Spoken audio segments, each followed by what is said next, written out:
Hello, everyone. My name is Marcy Samuelson, and I am Marketing Manager for the Developer Initiative here at Oracle.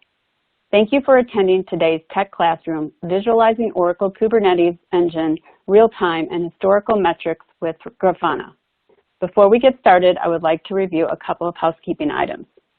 The webcast console you are looking at can be completely customized. You can resize or move any of the windows that you have open. At the bottom of your audience console, there are multiple application widgets you can use. If you have any questions during the workshop, you can enter your question in the Q&A area and submit it to us. We have a number of Oracle and Grafana experts on the call that are ready to help you. If you experience audio or screen issues, please make sure the audio is turned on in the media widget or press F5 to refresh your screen. This webcast will be made available on demand after this live event. You will be able to access from the same link as the link you used to access this live event. Again, thank you for joining the Tech Classroom, Visualizing Oracle Kubernetes Engine Real-Time and Historical Metrics with Grafana.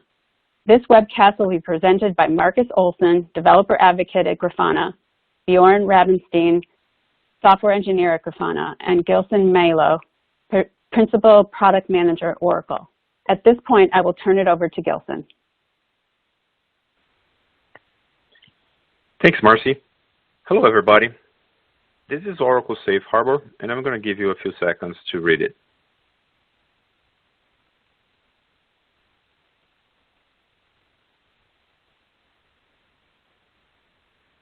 Happy to be here today with my Grafana friends to share some of the exciting things we're working together. Before we jump into Grafana's content, as usual, let me give you an overview of Oracle Container Engine for Kubernetes, also known as OKE. So, why Oracle Kubernetes? OKE is a fully managed, scalable, and highly available service that you can use to deploy your containerized applications to the cloud. Oracle Kubernetes is based on the upstream version supported by the Cloud Native Compute Foundation, CNCF, so there's no vendor lock-in. And that also means that everything you have tested with Kubernetes on premises can be ported to OKE without the need to re-architect anything. So use OKE when your development team wants to reliably build, deploy, and manage cloud-native applications in the cloud. Oracle's cloud-native services leverage highly performant next-generation Oracle Cloud Infrastructure, also known as OCI. So these services can be categorized into application, development and operations, and observability and messaging. As you can see on this slide, we provide several cloud-native services that, combined with OKE, will give you a robust and cloud-native services environment. For example, we have streaming services, which is fully Kafka compatible, logging services compatible with FluentD, native monitoring, notifications, events, API gateway, infrastructure as a code that allows you to run your own Terraform stack in the cloud through our Resource Manager UI, functions or serverless, and other services. Plus, you're more than welcome to bring your own open source software that you're familiar with to use with Oracle Cloud Native Services as well.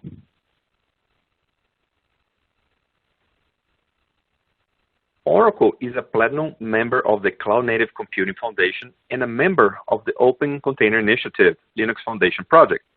So we're very serious about using open standard services and supporting the Linux community in general. Oracle is the only major cloud provider to deliver and support a unified cloud native solution across managed cloud services and on-premises software as well, supporting seamless bidirectional portability of cloud-native applications built anywhere in the framework. As mentioned a few seconds ago, Oracle Cloud Native Framework is based on open and conformant CNCF standards. So what does that mean? Well, that means no vendor lock-in, and applications built on that framework are portable to any Kubernetes conformant environment, any cloud, or any infrastructure. For example, applications running on WebLogic on premises can be easily containerized or put into containers, and then lift and shift into Oracle Container Engine for Kubernetes without having to rewrite any code. This makes the migration to public cloud very easy. In addition to that, Terraform configuration can be reused across Oracle Cloud environments, be modified to be used in other cloud environments as well, and also automated with Oracle Cloud Resource Manager UI. That's the UI option for Terraform or our Terraform as a code.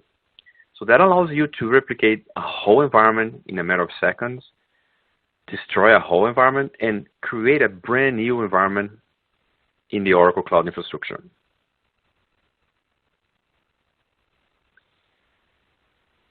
Oracle's second generation cloud infrastructure, OCI, provides not just virtual machines like other providers, but also bare metal shape, containerized compute, GPU, HPC shapes.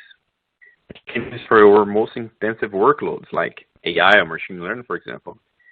And a variety of cloud storage options like block storage, object storage, archive, file storage services, which is basically an NFS as a service, and other options. OCI offers a fantastic array of services for developers to build modern applications, and OKE uses OCI as the main platform for its services. Regarding to the framework and programming language options, we don't restrict our users to one or two programming language options only. So you have the choice to use any programming language and framework like Java, JavaScript, Node, Python, Ruby, etc. And you can use any DevOps tools as well. So like I said before, we welcome open source software into our platform. In addition to that, we provide a set of free tools like Developer Cloud Services for your DevOps framework, but you can use the ones you're familiar with, like Jenkins, GitLab, GitHub, and others. This is the enterprise cloud you have heard of, providing an integrated data platform for your most intensive workload and use cases. This includes our flagship autonomous database, but we also offer the choice of other databases like MySQL. And we recently started offering Microsoft SQL as a server.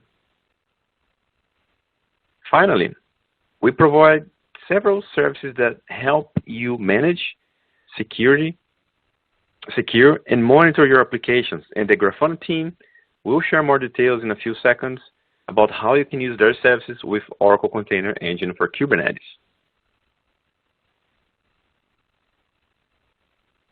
Okay, let's talk a little bit more about Oracle Container Engine for Kubernetes, OKE, and Oracle Cloud Infrastructure Registry, OCR.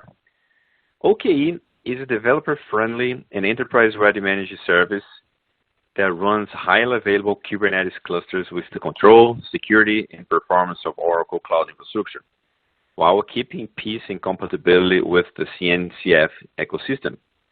For example, OKE supports Kubernetes Helm for easy deployment of Kubernetes apps, and several other features like bare metal support for worker nodes, along with virtual machine and HPC shapes.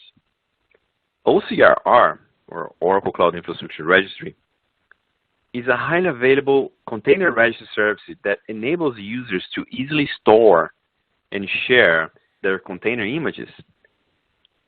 OCR allows users to push and pull images with the Docker CLI, or pull images directly into their Oracle Container Engine for Kubernetes deployment. OCR is a Docker V2 compliant and can work with OKE or other container engines as well, so interoperability is assured with both OKE and OCR products. To recap, we have covered some of Oracle open source initiatives and DevOps solutions, along with a quick intro of OKE and OCR. Now, let's talk about pricing options. The gray shaded area on your left side designates the functions that Oracle manages for customers, including an integrated registry, image storage, and a fully managed container engine for Kubernetes. Oracle will manage the etcd and master nodes of the Kubernetes instances in a highly available setup for the customer. Upgrades to new versions of Kubernetes supported in the Container Engine dashboard within the OCI console. Actually, it's very easy to upgrade your OKE master nodes along with your node pool servers, and you decide when to do it to avoid downtime situations. Users will manage the cluster worker nodes that are set up by the managed service for that instance in their own OCI account and tenants, for example. That's the shaded in blue above on the right. So what about the pricing options? Here's the good news. Users do not pay for any of the Oracle managed container infrastructure, so the gray area on your left. This is the control plane that enables you to configure those services, maintain operations, versions, availability, and etc. Users pay only regular fees for the compute, storage, and networking used in the data plan. So that's the blue area on the right. That's where your applications will run and the data will be stored, for example. Did you know that some cloud providers charge for your master nodes and services? The left shaded arrow. So OKE and OCR not only provide a reliable and robust environment, but also a very cost-effective platform.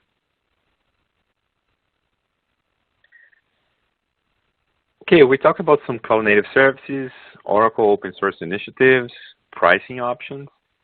But how about using OKE with other Oracle services? Is it easy? Is it hard? Well, as you can see here, actually, it's very easy to integrate your microservices with other native Oracle services. Oracle provides a service broker to make it easy for you to get your microservices talking to other Oracle services. The Oracle Service Broker is an implementation of the Open Service Broker API that you can use in a Kubernetes cluster to provision and bind to OCI services that your application depends on. It includes integrations with key other OCI services like ATP and ADW Oracle databases, streaming services, object storage, and additional integrations are coming. The main key benefit is reducing the complexity in app deployment, so very easy to get your pods talking to the other Oracle services. Awesome. So how to make sure the data is persistent with OKE containers? As you might know, applications can be categorized as either stateless or stateful. Containers are well suited for stateless apps, but require the use of external data stores for stateful apps. For example, stateless apps do not require persistence. They are easily redeployable and easily scalable. They can be containerized. And an example of a stateless app can be a website that serves the same page to all clients with a static content or static web page. What about stateful apps? Well, those apps require persistence. They're more useful for complex use cases. For example, a stateful app could be an e-commerce website that keeps track of your cart as you shop. So it basically keeps track of your state. That's why they're called stateful apps. And the good news here is that OKE provides services and capabilities for both stateless and stateful apps. And as you can see on this slide, you also have the capability of integrating those apps with other Oracle native services, like our flagship autonomous database. Now that you know a little bit more about Oracle Cloud Native Services, OKE, OCR, let's dive into Grafana live demo and slides to understand better how you can use Grafana's monitoring services with Oracle Cloud Native Services like OKE. Marcus, you can take from there. Thanks for the introduction, Gelson. And my name is Marcus Olsson. I will give an introduction to Grafana, what it is, what it can do, and how you can use it. So at the end, we will give you a little demo. And some of the things that we'll cover during this presentation is a little bit about what Grafana actually is, what it aims to achieve, And in order to understand really Grafana, we also need to understand a little bit about where Grafana came from and the problems that it's trying to solve, namely time series. So we'll talk a little bit about that as well. And after that, we'll talk about more Grafana specific things. And we will, after that, do a demo where I will walk through the interface and show you all these things. So Grafana is an open source platform for monitoring and observability. And it's also a tool for visualizing these time series that I will be talking about. Another word for this could be metrics, for example, that you're probably used to hearing by now. And it does this by visualizing these metrics or time series in dashboards, which are really a collection of visualizations to visualize this data. And it's important to note that Grafana doesn't actually store any of this data itself. It merely connects to all these external databases. So it brings all these database or the data from all these databases in and consolidates it into one format. So you can visualize things like metrics from Prometheus, Graphite, InfluxDB. I will talk more about them a little later. But you can not just pick one, but you can also have multiple of these and mix and match this data from multiple databases. And you can even put you can put multiple databases inside one dashboard, but even inside individual visualizations. So it's really powerful that way. But you can also create more dynamic dashboards that change depending on the data without actually having to write any code. And you also want to be notified when something happens of importance. So for example, when there's an outage or when there's another incident, you want to be notified, and Grafana lets you set up these alerts for that. And recently, we've also added support for logs. So you can bring in your logs into Grafana and correlate it with your existing metrics, which can be incredibly powerful. You can also extend Grafana using plugins. So you can bring in, if Grafana doesn't support your specific data source, then you can extend it with a data source plugin. Or if you have a specific visualization you want to show, then you can extend using a panel plugin, for example. But that's out of scope for this presentation. If you want to try some of these things out, there's a public playground at play.grafana.com. And we have several dashboards available there that showcase all different kind of visualizations. So you can check it out and see what you could use for your use case. So I've been saying time series for a while now, and just to make it a bit more clear what I mean by that, and it's a very broad definition, but a time series is a sequence of values that are ordered by time, and it's a very generic definition, but that's also what makes it so powerful.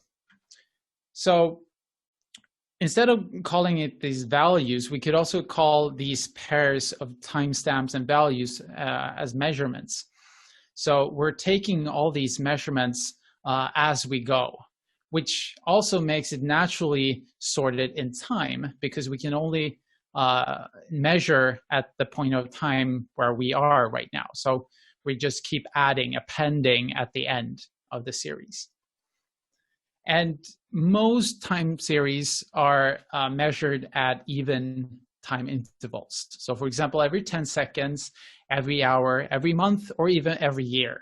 But there's some kind of even interval. There are even irregular time intervals in some time series, but that's not as common. And if we look at the raw data of a time series, it would look something like this, where it probably has a name, what is the time series representing. it has a timestamp when the measurement was made, and a value, which is a quantitative measurement of something.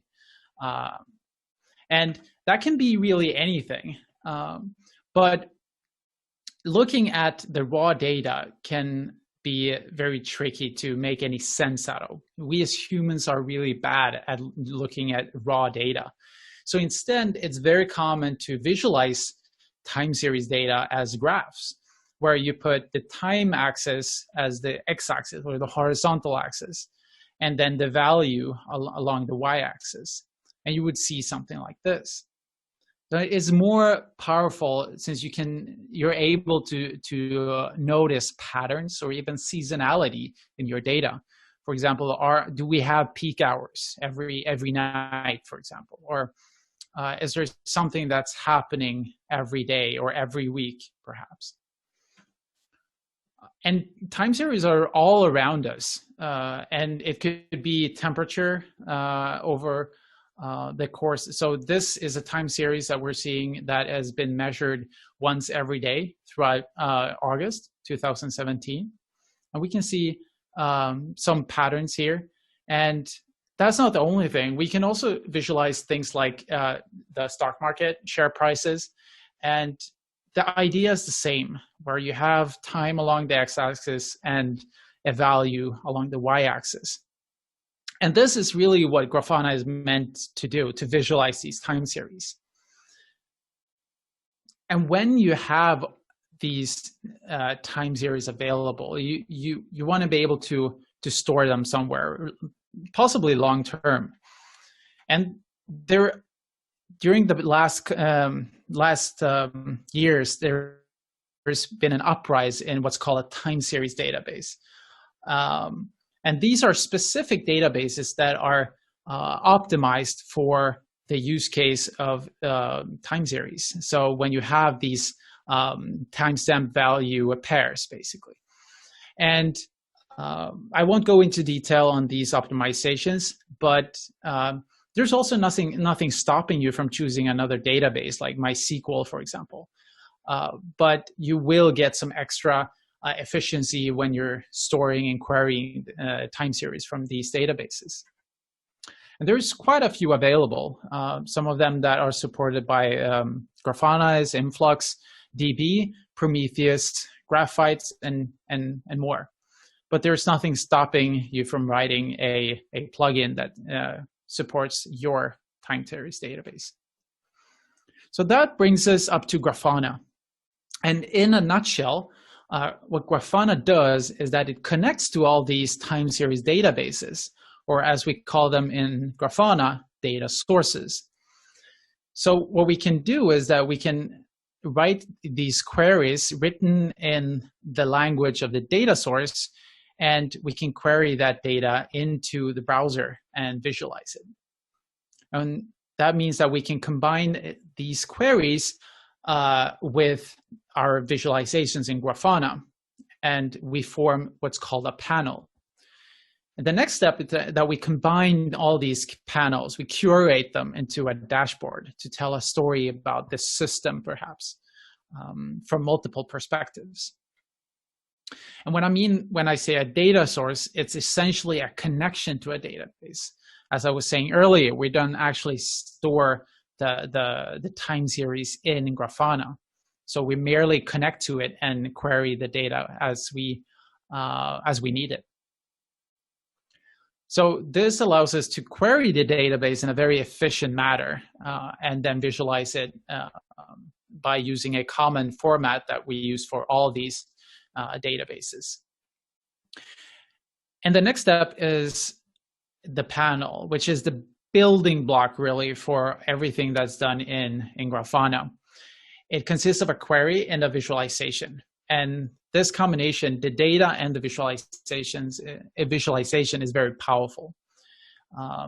And this is really, since this is a building block, you can drag and drop and rearrange this within a dashboard. So you can really tell the story as you see fit. And finally, the dashboard is, like I said, a set of panels in this grid.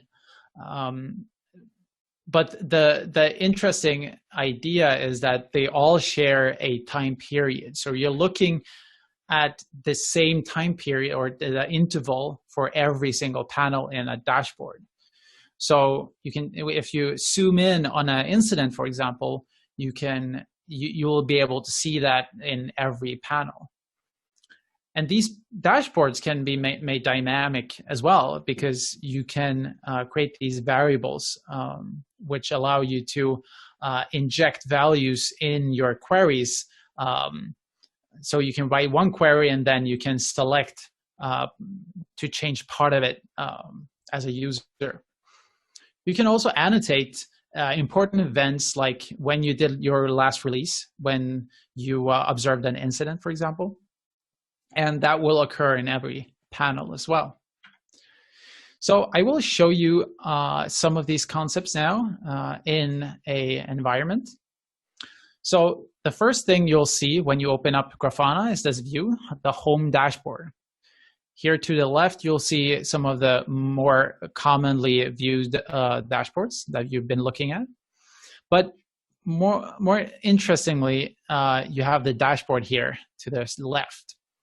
And this grid, this 2x2 grid here, lets you browse all the available dashboards in your organization or in your deployment here.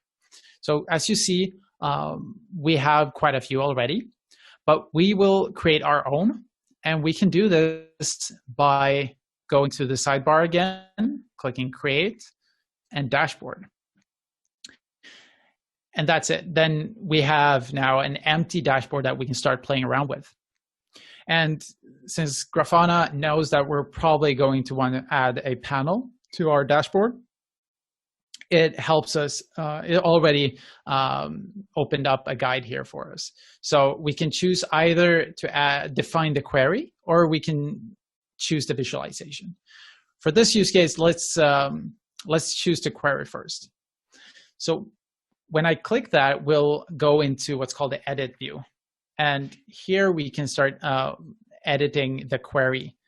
And I'm copy pasting now a query that I've already written. And you can already see the time series data visualized here on top in a graph. So by default, you'll see the graph visualization paired with our query. But let's make the graph a little more interesting. So we can click the visualization tab to the left, and you suddenly see a range of different options here. So for example, we can choose to not display it as line, but as points, or even bars, or multiple of these drawing modes. But let's stick with lines for now. We can even change the opacity of the lines. We can change the line width if you want to. And let's stick with that for now. If we zoom in a bit, you'll see that every line here is interpolated between 2 points. That might or might not be relevant for your use case. It might make more sense to visualize it as a dashboard. Or sorry, as a staircase. And that would make it look something like this. And depending on your data source, or depending on your time series, it might have information about what kind of data it is. And we might want to add some units to our y-axis. So in this case, we're visualizing requests per second. So we're actually going to leave it as it is. But you'll see here that there's tons of units to choose from here. Another interesting feature of Grafana is that you can add, for example, thresholds. So if I add one at, let's say, 4.8, what happens is you can see this red area on top of our visualization here. If we disable the fill, then we see a line here over which we know that something is wrong. It shouldn't be like that. We can also add another line at, let's say, 4.6. And let's say that that's when we should start looking at this problem, for example. This is not ideal, but it's something we should probably take a look at. So finally, we want to give our panel a name. Let's call it a request rate. And let's go back to our dashboard. And you can immediately see that we have our new panel here in a grid. It's not apparent right now, but we'll look at rearranging panels in a bit. But if I now want to save this, I can hit the Save Dashboard button up here and give it a name. Let's say Dashboard Demo. Hit Save. Now, I want to create another panel, so I can click this button up here, and I'll add another query that I have down here. So in this case, we want to visualize the errors that we're seeing right now. So right now, we are querying for all the requests that have a code that is not to something. So we want to filter out all the 200s, basically. So let's call that errors and go back. So now we're starting to see more panels in our dashboard, and we can move these around as we want to. Just drag and drop them. We can also resize them. So for example, if I want to make this request rate one the major focus of our dashboard, I can make that a big one. And I can have these panels under it that is supporting my main focus here, which is the traffic in this case. But we have this supporting panel that also shows the errors. So you would, in your dashboards, you would have something like this that basically tells the story that you want to tell. And as I was saying earlier, if I zoom in here, then both of our panels will have the same time period. And if I want to go out, I can just hit this button up here to zoom, the magnifying glass here to zoom out. But I can also choose from one of the preset time intervals. So for example, the last 6 hours. And both of the panels will zoom out. Now let's zoom in to the last 5 minutes.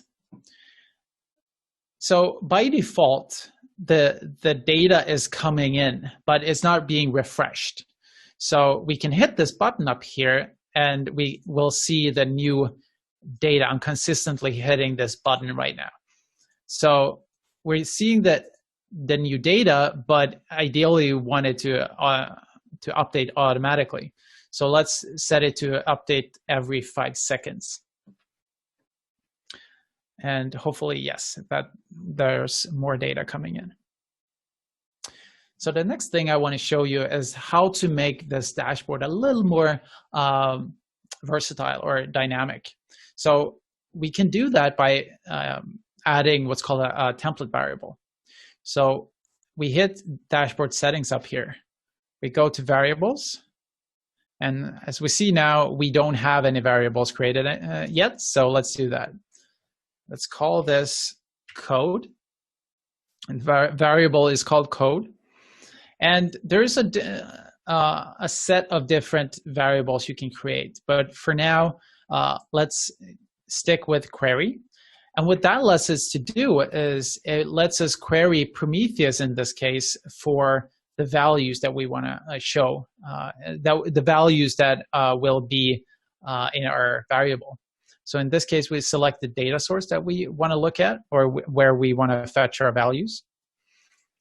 And I have a query here that this query basically asks Prometheus for all the values that a specific label has. So in this case, we're looking at the code label. And we'll see down here a preview of what we're getting. So we see that we have some status codes here, but we also have some other data. So what you're also able to do is that you can choose to filter out the data that you want to. So in this case, we only want to show the values that are 3 digits. We can also choose to sort them numerically. And we can also select multi-value. And what that means is that we can select one or many of these at the same time. So let's do that. And then hit add. So now we have one variable added. And if we go back to our dashboard and let's save it. And you see now that there's a drop-down box up in the left corner here. So it has the name of the variable, but it's also a drop-down with all the values that is returned from Prometheus.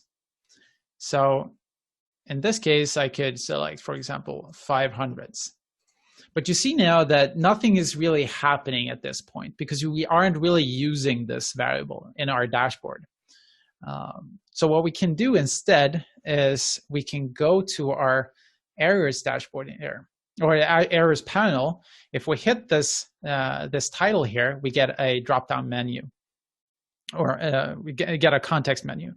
And let's hit edit to come into the edit view again. And let's change the query a bit so that now we are using the template variable code here. So this is going to be the value that we currently have set in our dropdown here is going to be inserted here. And in this case, we don't have any 500s or 503s at this point, which is great. But let's go back and see if we can select 200s instead. And hopefully now you will start seeing more interesting data here. So suddenly we can start interacting with this dashboard in a whole different way. We can choose the data that we want to visualize interactively without rewriting the query. And this can be incredibly powerful as a Grafana user. But let's clear this selections. And right now, I'll only show you the graph visualization. But if you go to the edit mode and select the visualization tab here, you can choose another visualization from the drop-down up here. And you see that you have a range of different visualizations to choose from. You have the single stat, which is only showing you one the current value, for example. You have the gauge, so I think we can show one here, for example, where you have something that goes from one value up to a maximum value, for example. So you can let the people looking at the dashboard know if this is a valid value or not, or if this is in danger of, for example, exhausting the disk that we have, or if our CPU is not being utilized as it should. So you can play around with all these visualizations to find the one that makes sense for your dashboard. There's plenty of features that I haven't shown you so far, but I hope that this will serve as a stepping stone into Grafana, and that you have learned something today. Thank you. I believe next we'll hear about how you can create more advanced dashboards, specifically for Kubernetes, from Björn.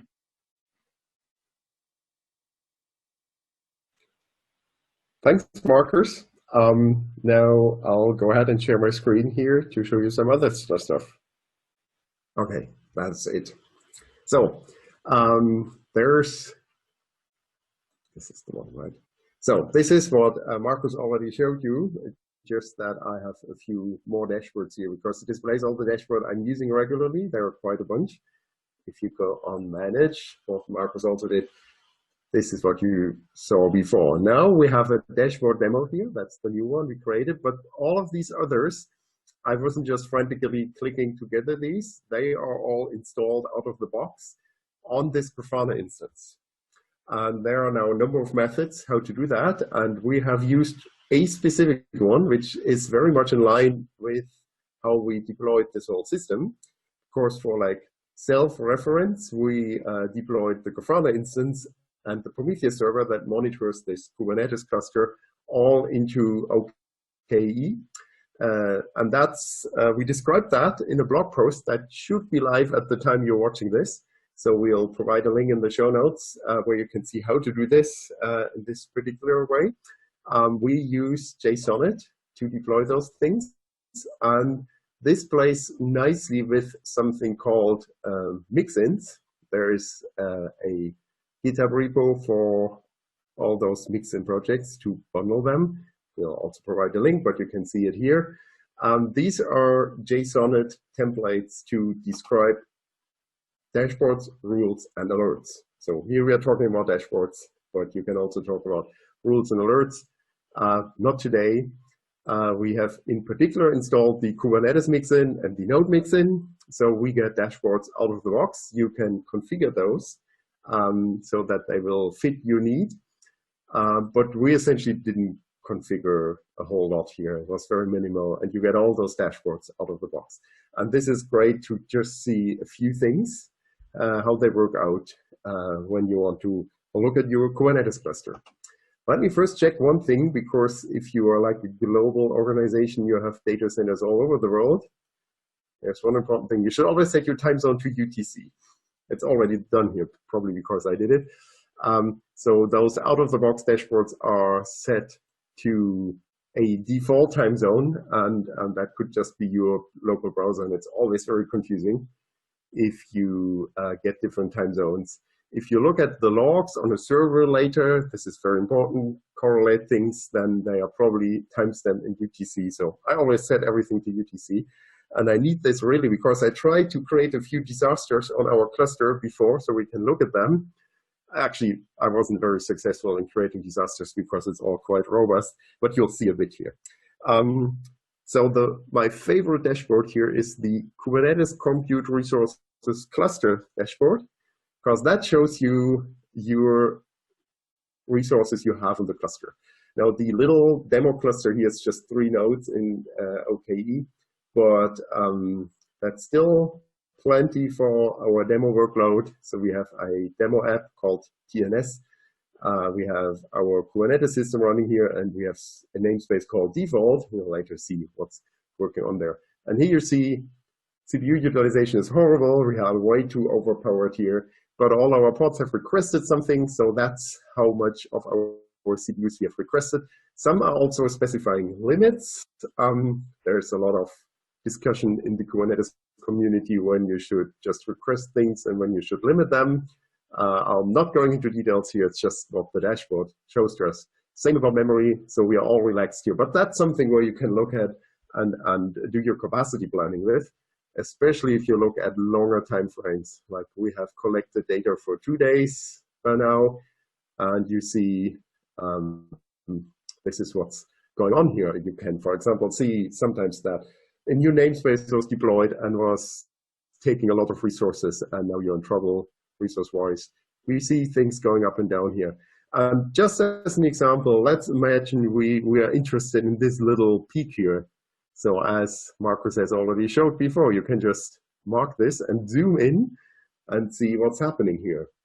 Now, some people don't like Stackgrass because it looks like everything takes more, but that's not really the case. You can just click on things here in Grafana. So our TNS demo application is just taking the same CPU usage all the time.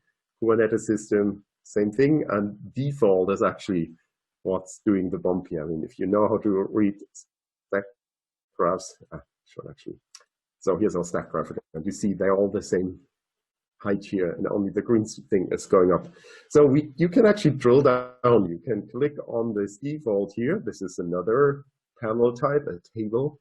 You can link a lot of things in Grafana. Okay, it's asking us if we want to save our changes because I changed the the range, right? So we don't want to save that, so that people later can still look at the default range. So here, let's do this again. Look at the last 2 days. And this is now CPU usage just in the default namespace. So you can actually see what's running here. Grafana, 2 different pods actually. Grafana, okay, I mean, we restarted Grafana a couple of times and it created a new pod. So over time, we collect those. There are things like Cube state metrics, Nginx for the ingress. Node exporter is something that Prometheus uses to monitor nodes. You can see all of these. And here's our peak again. So we can look at this again. And now we see this is Prometheus. Okay, obviously we're also running Prometheus here to do all this Kubernetes monitoring, as Marcus explained. The data is coming from a data source, which is Prometheus in this case. And Prometheus scrapes all the Kubernetes components to get monitoring data.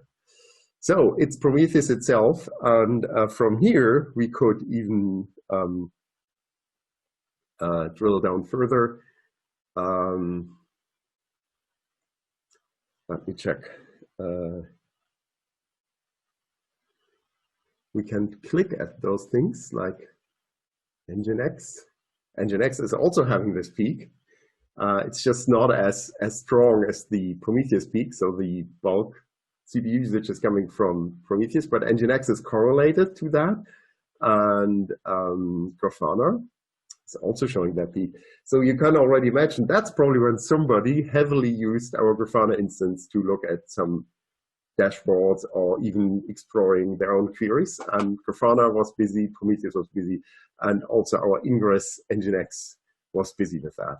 So that's already something where you can imagine what's going on here. If you really want to take it seriously, we also have an, okay, let's not save that, an out-of-the-box Prometheus dashboard. And you could check out what was Prometheus actually busy with. Let's again look at 2 days. And you see there's nothing interesting happening except this one here, right? And if you look at this same time frame, it's just queries that are going up.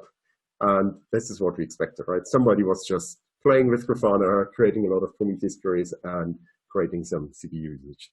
It's not an outage, it is all within our resource reservations, but that's something, just an example where you can drill down to resource usage of components. Okay, next step, a very interesting dashboard is this use method cluster dashboard. So use method, this is actually a classical method for metrics. I have another web page here. We can provide the link in the show notes, I hope. It's Brandon Gregg's famous use methods. It stands for utilization, saturation, and errors. This is some theory about how to monitor resources. And it's a really nice read here. This is a true classic. This is very similar to the all equally classic 4 golden signals from the Google SRE book, which we should also provide the link. Latency, traffic, errors, and saturation. It sounds a bit similar. And then there's also the RED method by Tom Wilkie, who also works with us at Grafana. And he gave a talk about that. And then we had a nice blog post, another Grafana blog post we should link. So use method compared to the RED method, compared to the 4 golden signals. It's all in this blog post. So this is really good to know when you want to design your dashboards and alerts. A use method is particularly good for resources. And this is a use-based dashboard prepared for you out of the box. And this is about single nodes. So this metrics is now coming from those node exporters we already saw. They are also running on Kubernetes. And they're getting you node-based metrics. So we only have 4 of them. So it's 3 actually. There are the 3 ones. And they are all pretty idle. So it doesn't look that interesting. We could look at the whole 2-day period again where we've collected data. So we have a few peaks here. And you see it's always about like CPU utilization and CPU saturation, same for memory, same for networks. We don't really have errors here. That's not because we don't care about them, but they are so rare that a dashboard would look really boring, essentially, for errors. You should still have alerts on errors, but alerts is a different thing. You can define them within Grafana, you can define them within Prometheus, but that would be a different webinar. So let's look at something here. I tried to do a bit of creating some peaks here. We also have this for individual nodes. So that's the use method. Oh, where is it? Use method node. And this is now for every single node in your cluster. We only have 3, but a bigger cluster can have a lot of them. So don't worry, Prometheus and Grafana can handle that. It might just become a really big dashboard here. Let's look again at 2 days ago. So there is one weirdness. We don't even need 2 days. Let's take last 24 hours.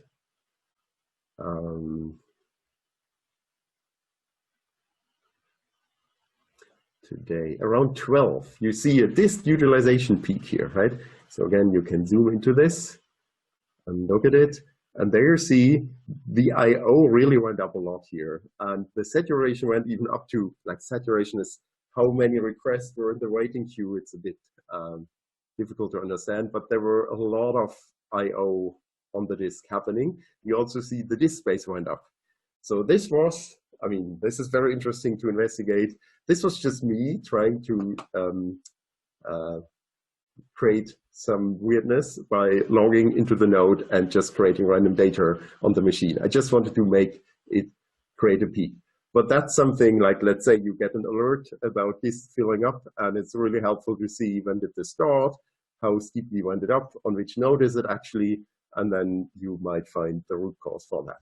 But it's quite interesting. You can see how things peak here. So there I tried to create another weirdness on this node, but that was, we need a bit, yeah, we should actually get out to the last day again. Yeah, so this is where I really tried to create a disaster by just rebooting a machine. But as you can see, this is what happened here. It's very interesting what happens. I try to upset the system, right? But Kubernetes is so robust, and even on a 3-node cluster, it just happily restarted the pod somewhere else. So it was no big deal. You can just see how, if you really zoom in, and this was when I rebooted. This drop is essentially because Prometheus couldn't collect data from a machine that was down. And then when it came up, you could see it just had its memory less filled when it came back. But that's essentially all. So it's remarkably uneventful if you just randomly reboot a machine. It's kind of chaos engineering just to upset the dashboards. But at least you see a peak. So you can also imagine how this will help if you investigate a real outage. Final dashboard I would like to show is the API server. We already looked at API server metrics in the demo by Marcus. And this is how a dashboard looks if somebody thinks a lot about it and tries to come up with a fancy dashboard. And what I really like is this request duration, 99th percentile, 99th quantile, whatever. It should be percentile, I think, to be super strict. But anyway, this looks all super healthy here, right? I mean, we don't have a lot of stuff going on here. But if you see that you have trouble on your server, this is often, like, if your whole Kubernetes cluster seems weird, it's a good entry point to check if anything on the API server is super slow. And should you see something being super slow here, you can also look at the other things. I mean, my experience, if like the etcd server, that is the brain of Kubernetes, is throwing up, you are in all kind of trouble, but you can see etcd metrics here to check out if something is not right. I also tried to create a bit of traffic here earlier today, but that was not super successful. You can see this is what I tried here, right? So what I did, I essentially tried to do a watch on really large kubectl, get me all the information. And then you can even see there's a bit of a latency peak in the get, but not a lot, right? I mean, this cluster is so idle that not a lot is happening here. But you can already see this is something where you can spot weird things going on. If some abusive users, it's just do kubectl get all the pods all the time, and yeah, you can see that something like that is going on. And that's kind of all what I have. I should stop sharing my screen, and I guess if this is the live version you're watching, we can take questions now, but otherwise, thanks for watching, and I hope you enjoyed that and it gave you some insight. I think we're running a little short on time, so I wanted to, first of all, thank Gilson, Marcus, and Bjorn for this very useful presentation, and to all of you who attended our webcast today.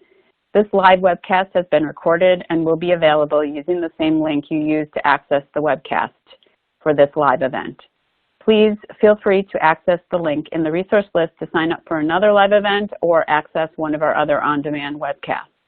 If you have questions about what was presented today, feel free to email the presenters directly. Their emails are provided on your console in the speaker section. When this webcast ends, you will be presented with a survey. Please tell us what you think so we can make these webcasts more useful. We hope you have a great day.